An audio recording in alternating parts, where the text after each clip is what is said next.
Ay, si Princess kasi siya yung unang naging kaibigan ko sa pagdating ko sa Singapore. So, una kaming nagkakilala sa trabaho. Kaso nung panahon na yun, hindi pa siya pwede eh. So, kinaibigan ko muna. Then, after mga ilang years, um, ayun, nagka-uusap kami palagi. And naging matalik kaming magkaibigan hanggang sa nalaman ko na single na siya, kaya binakuran ko na. Kaya, ayun.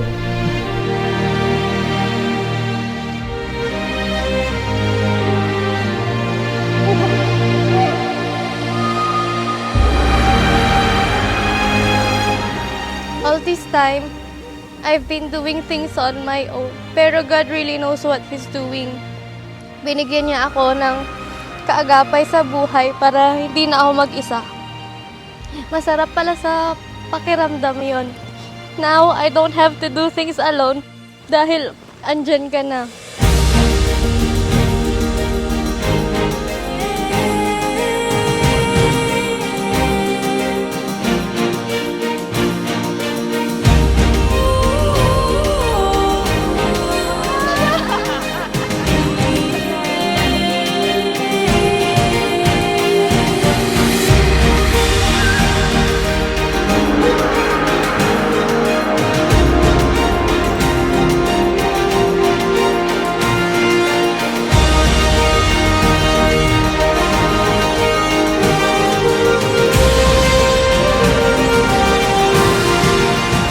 Matagal kong pinanalangin sa Ama na kung ako'y mag-aasawa, sana ipagkaloob niya sa akin yung mabait, maalaga, mapagmahal at syempre maganda.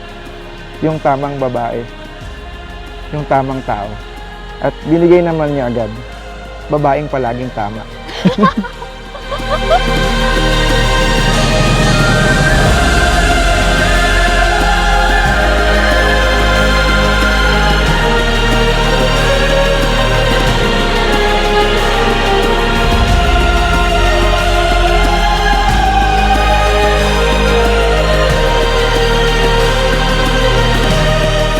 Thank you for loving and accepting who I am.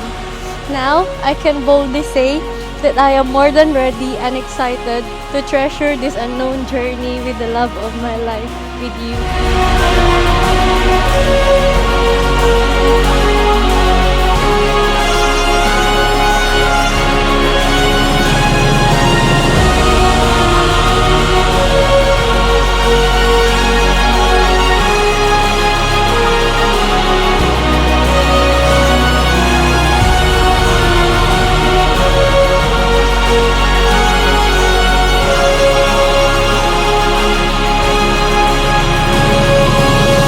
Ang inyong pagsasama bilang mag-asawa ay magiging matagumpay, sapagkat tatamuhin ninyo ang pagpapal at magapaglingap ng ating Panginoon.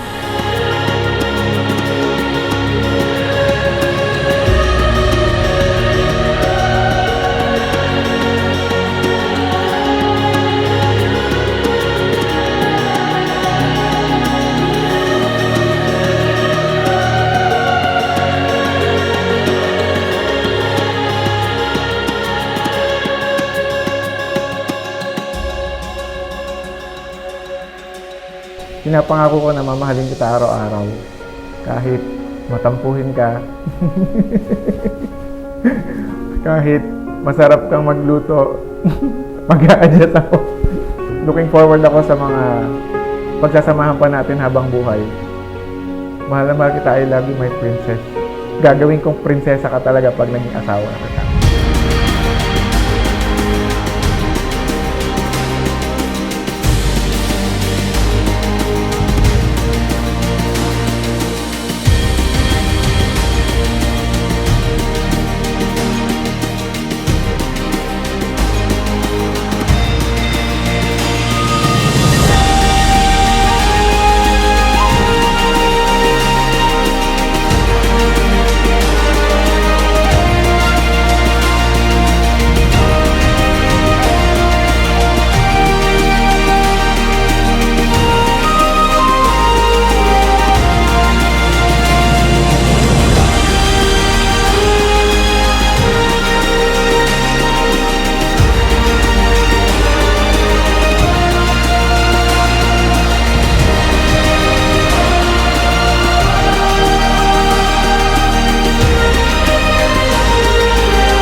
sobrang swerte ko sa'yo. Pinapangako kong mamahalin kita araw-araw. At sa pagpasok natin sa bagong yugto ng ating buhay, sabay nating haharapin ang mga pagsubok ng magkasama, pati ang mga pangarap hanggang tayo ay magkapamilya. I love you so much. Mahal na mahal kita. I can't wait to spend the life together. I love you so much. And I pray that we stand the test of time. I love you.